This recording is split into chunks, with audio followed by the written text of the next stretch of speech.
ఎక్కడైనా ఏదైనా ఇన్సిడెంట్ జరగడం భయం, దాని పూర్వపరాలు కూడా గ్రహించుకోకుండా, అవతల ఆడపిల్ల అన్న సంగతి కూడా ఆలోచన చేయకుండా, ఏదో రకంగా గవర్నమెంట్ మీద బురద జల్లాలి అని ఒకే ఒక కాన్సెప్ట్తో వాళ్ళకి తెలిసి చేస్తున్నారో తెలియకుండా చేస్తున్నారో కానీ, ఆ లేడీ ఎవరైతే ఉన్నారో, ఆ మహిళ ఎవరైతే ఉన్నారో, ఆ అమ్మాయి ఎవరైతే ఉన్నారో, ఆ బాలిక ఎవరైతే ఉన్నారో వాళ్ళని వీధిని పెట్టే పరిస్థితులు వచ్చినాయి.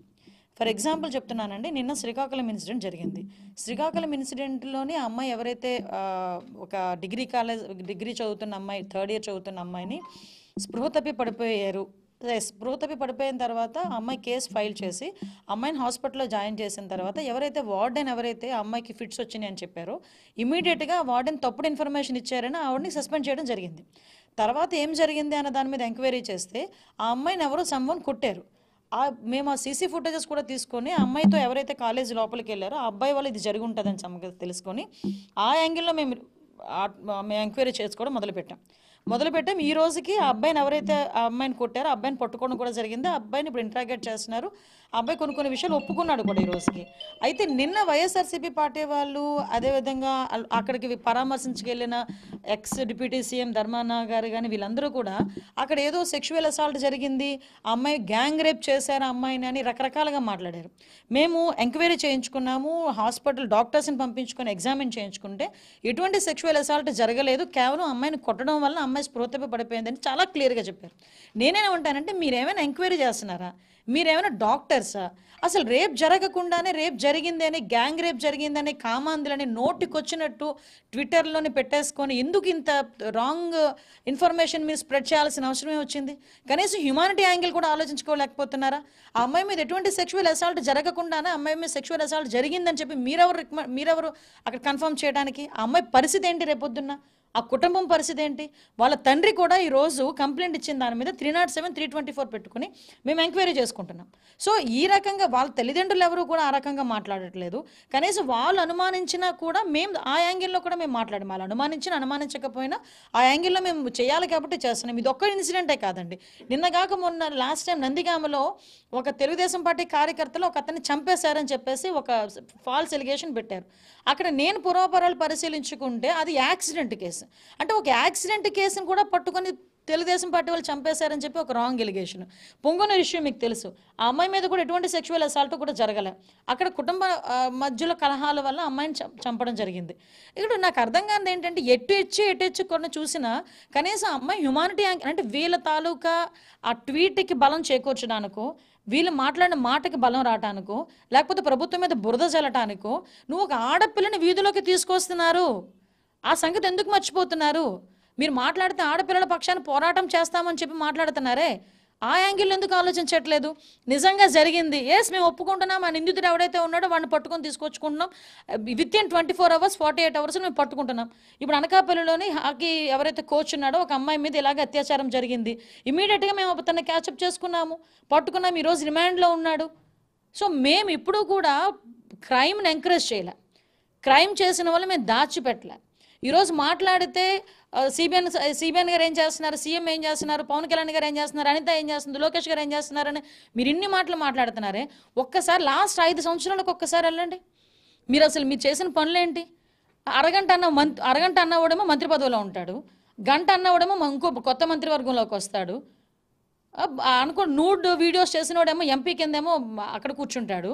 ఇలాంటి వాళ్ళందరినీ మాట్లాడే వాళ్ళ గురించి కూడా ఒక చర్యలు తీసుకోలేకపోయారు. ఆ రోజు కూడా మీరు ఈరోజు మాట్లాడుతున్నారు మా గురించి. ఈరోజు నేను వల్ల ఒక ట్వీట్ చూసా, లాస్ట్ 20 రోజుల్లో 4-5 సంఘటనలు జరిగినాయని చెప్పి ట్వీట్ పెట్టారు వైఎస్ఆర్సీపీ పార్టీ వాళ్ళు. అరే మీ హయాంలోని ఇద్దరు మహిళా హోంమంత్రులు ఉన్నప్పుడే మీ హయాంలో జరిగిన వాటి అన్నిటి మీద పుస్తకం వేసాం. ఈరోజు మీరు ట్వీట్ పెట్టారు, మేము ఆ రోజు పుస్తకం వేసి మీ దగ్గర తీసుకొచ్చాం. ఆ రోజు ఏం చేశారని అడిగాం మేము. కానీ మీకులాగా అప్పుడు వెంకటరెడ్డి అన్న పట్టుకోలేకుండా చేతులు ఎత్తేసిన మీలాంటి ప్రభుత్వం కాదు మాది. ఈరోజు ఎక్కడ ఏమి జరిగినా, ఏ ఇన్సిడెంట్ జరిగినా క్రైమ్లు కూడా ఇంచుమించు ఒక 10% తగ్గిందని చెప్పి మాకు రిపోర్ట్స్ కూడా మేము చూపించుకున్నాం. ఎక్కడ ఏమి జరిగినా policing, visible policing, invisible policing రెండు పనిచేస్తున్నాయి. ఈరోజు ఎవరండి డ్రోన్స్ని పెట్టుకొని ఈరోజు ఇన్వెస్టిగేషన్స్ చేస్తున్నారు? సెక్యూరిటీ పర్పస్లో కూడా డ్రోన్స్ను ఉపయోగించిన గవర్నమెంట్ ఏదైనా ఉంది ఈ రోజు వరకును? మీరు మాట్లాడుతున్నారా ఈరోజు లా అండ్ ఆర్డర్ గురించి, అదేవిధంగా పోలీస్ డిపార్ట్మెంట్ గురించి? నేను ఒకటేం మాట్లాడతానంటే, వైఎస్ఆర్సీపీ వాళ్ళు అవనియండి, ఏ డిపార్ట్మెంట్ ఏ పార్టీ వాళ్ళు అవనియండి, మనం 2 యాంగిల్స్లో ఆలోచించాలి. ఒకటి క్రైమ్ యాంగిల్, అక్కడ నిజంగా జరిగిందా లేదా. 2 హ్యుమానిటీ యాంగిల్, ఒక ఆడపిల్ల జీవితం. ఈ 2 కూడా ముడిపడి ఉన్నాయన్న సంగతి మర్చిపోయి మీరు పొలిటిక్ మీ గురించి మీకు మైలేజ్ రావటానికో లేకపోతే ఏదో బురద జల్లేస్తున్నామన్న ప్రయత్నం గురించో ఒక ఆడపిల్ల జీవితాన్ని బయట బజార్ నీడ్చాల్సిన పని లేదు అంటున్నా. ఇలా చేసిన వాళ్ళు ఎవరైనా ఉన్నారంటే మాత్రం వాళ్ళ మీద చట్టపరమైన చర్యలు తీసుకుంటాం, గ్యారంటీగా తీసుకుంటాం. మీరు అనుకోవచ్చు నా దగ్గర రికార్డు మొత్తం ఉంది. ఇదే వైఎస్ఆర్సీపీ పార్టీ అఫీషియల్ ట్వీట్ నుంచి కానీ ఫేస్బుక్ నుంచి కానీ తప్పుడు ఇన్ఫర్మేషన్ ఇచ్చిన ప్రతి దాని మీద కూడా నేను లీగల్గా వెళ్తాను. అట్ ద సేమ్ టైం ఎవరైతే ప్రెస్ వాళ్ళు కూడా, నేను ఈరోజు చెప్తున్నది ఏంటంటే, దయచేసి మీకు చేతులైతే దండం పెట్టాడు చెప్తున్నా, అందులో నిజాలు మీరు కూడా తెలుసుకోండి. ఒక ఇన్ఫర్మేషన్ ఇచ్చినప్పుడు నిజమా కాదా అనేది తెలుసుకొని మీరు కూడా బయట ప్రపంచానికి తెలియజెప్తే దానికి ఒక అర్థం ఉంటుంది. కానీ ఒక ఆడపిల్ల గురించి మాట్లాడేటప్పుడు మాత్రం జాగ్రత్తగా మనం కూడా, మన ఇంట్లో కూడా ఆడపిల్లలు ఉన్నారు, మాట్లాడితే నేను చూసే దిశ చట్టం, అరే దిశ చట్టం గురించి మాట్లాడేటప్పుడు మీరు చదువుకున్నారు కొంతమంది. ఇప్పుడు ఎవరైతే దిశ చట్టం గురించి మాట్లాడుతున్నారో ఆవిడ చదువుకున్న ఆవిడ. నేనేమంటానంటే అసలు చట్టమే లేదని దిశ చట్టం పక్కన పెట్టేశారని ఎందుకు మాట్లాడగలుగుతున్నారు? అరే నాకు అర్థం కాదు. దిశ యాప్ ఉంటే కనుక ఈరోజు ఇన్ని జరిగేవి కాదు అని మాట్లాడుతున్నారే. మహిళా యాప్ ఆల్రెడీ ఉంది, దిశ యాప్ ఆ రోజు మీరు పెట్టారు, మరి ఆ రోజు పెట్టినా కూడా అన్ని నేరాలు ఎందుకు జరిగినాయి? బుక్ ప్రింట్ చేశారని నేరాలు ఎందుకు జరిగినాయి ఆ రోజు? ఇవన్నీ పక్కన పెట్టండి. ఈరోజు మీరైనా మేమైనా సమాజ శ్రేయస్సు గురించి, ఆడపిల్ల శ్రేయస్సు గురించి మాట్లాడుకోవాల్సిన అవసరం ఉంది. సో అటువంటి సందర్భాల్లో మనం మాట్లాడుకోవాల్సిన పరిస్థితి ఏంటంటే, మనం ఒకరి మీద బురద చల్లేటప్పుడు, గవర్నమెంట్ మీద బురద చల్లేటప్పుడు ఒక ఆడపిల్ల జీవితాన్ని విధులు పెట్టకూడదు.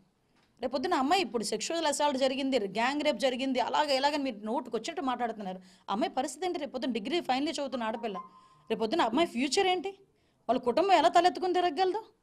అది జరగలేని దాని గురించి జరిగిందని మాట్లాడుతున్నారే. జరిగితేనే కాసేపు ఆలోచించాలి మనం.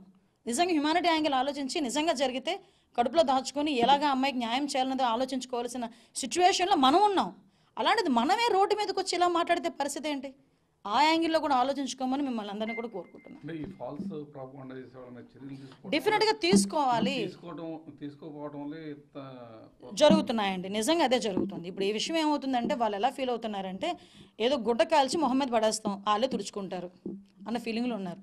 కానీ అది జరగకూడదు. ఎందుకంటే ఈరోజు సోషల్ మీడియా ఇంపాక్ట్ అన్నది ప్రతి ఒక్కరి మీద ఉంటుంది. సోషల్ మీడియాలో ఏదైనా అది ఫాల్సా లేకపోతే అది నిజమా అబద్ధమా అని తెలుసుకునే లోపు అబద్ధం మొత్తం తిరిగి వచ్చేస్తుంది. సో మళ్ళీ మేము ఇది నిజం అని చెప్తేనే కానీ అది కొంతమందికి వెళ్తుంది. సో నేనేమంటానంటే, ఇటువంటి సిచ్యువేషన్స్లో ఎవరైతే అటువంటి అఫీషియల్ ట్వీట్స్ నుంచి కానీ ట్వీట్స్లు తప్పుడు ఇన్ఫర్మేషన్ పెట్టినా, తప్పుడు ఇన్ఫర్మేషన్ ఇది నిజం అని చెప్పేసి మీరే నిర్ధారించి ప్రెస్లో వేసిన వాళ్ళందరి మీద కూడా కంపల్సరీగా లీగల్గా మేము చర్యలు తీసుకుంటాం.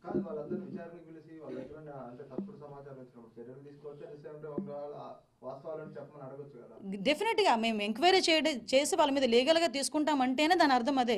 లీగల్గా తీసుకుంటామంటే వాళ్ళ దగ్గర ఏ ఇన్ఫర్మేషన్ బేస్ చేసుకొని మీరు దీన్ని లీగలైజ్డ్గా ఒక అఫీషియల్ ఫేస్బుక్లో పెడుతున్నారు, అఫీషియల్ పేజ్లో పెడుతున్నారు. మీరు అవి మేము ఇన్ఫర్మేషన్ తీసుకోవాలి కదా. ఎవరో మేము వీళ్ళకి అర్థం కానిది ఏంటంటే, లాస్ట్ గవర్నమెంట్లో ఉండేటప్పుడు ఒక చిన్న ఎలిగేషన్ చేశారని గౌతు శిరీష్ అని సిఐడి వాళ్ళు తీసుకొచ్చి కూర్చోబెట్టుకున్నారు. సో ఈరోజు మేమేమంటామంటే, ఒక ఆడపిల్ల జీవితం, ఈ గవర్నమెంట్ మీద ఏదో దాని గురించి మాట్లాడట్లేదు. ఒక ఆడపిల్ల జీవితం, ఒక ఆడపిల్ల మీద ఎటువంటి సెక్షువల్ అసాల్ట్ జరగకుండానే అమ్మాయి మీద గ్యాంగ్ రేప్ జరిగిందని వీడు ఎవడని చెప్పడానికి? వీళ్ళు బుర్రలు ఉన్నాయా? అసలు బుర్రలు పనిచేస్తున్నాయా? వీళ్ళు ఏ ఆధారాలతో చెప్తున్నారండి? పొంగునూరు విషయంలో అలాగే మాట్లాడితే నేను గట్టిగా మాట్లాడానని సాక్షి టీవీ వాడు ఆ లింక్ను కూడా వాడు తీసేసుకున్నాడు యూట్యూబ్ నుంచి. అది పరిస్థితులు. అంటే వీళ్ళు ఏదో రకంగా గవర్నమెంట్ మీద బురద చల్లాలి అని ఆలోచించుకుంటున్నారే కానీ ఆడపిల్ల జీవితం గురించి ఆలోచించుకునే పరిస్థితులు అయితే కనిపించట్లే. మేము ఒకటి మాత్రం, ఆడపిల్లల రక్షణ విషయంలో మేము స్టాండ్ అయి ఉన్నాం. మేము చాలా క్లియర్గా మేము ఉన్నాం. మీరు ఎక్కడైనా నేను ఛాలెంజ్ చేసి అడుగుతా, ఈ రోజు వరకు ఆడపిల్ల మీద అఘాయిత్యాలు జరిగిన ప్రతి ఒక్క నిందితుడిని కూడా మేము పట్టుకున్నాం. మీరు మొన్న రీసెంట్గా చూస్తే 6 నెలల్లోనే ఒక పోక్సో కేసులోని 25 సంవత్సరాల జైలు శిక్ష కూడా పడింది. అంటే మేము ఎంత చిత్తశుద్ధితో పనిచేస్తున్నామో అన్న ఇది అర్థం అవ్వాలి. ఈరోజు సంవత్సరాలు పడుతుంది కానీ 6 నెలల్లోనే శిక్ష పడేటట్టుగా చేశారంటే మా డిపార్ట్మెంట్ వాళ్ళు కానీ లీగల్ టీం కానీ ఎంత పనిచేసిందన్నది కూడా మనం కూడా ఆలోచన చేసుకోవాలి. దాన్ని అలాంటి వాటిని ఎంకరేజ్ చేయండి, ఏదుంటే సలహాలు ఇవ్వండి. అంతే తప్పించి మీ రాజకీయ భవిష్యత్తు గురించో, మీ రాజకీయ ఉనికి కాపాడుకోవడం గురించో ఆడపిల్లలను మాత్రం విధులు పెట్టకండి.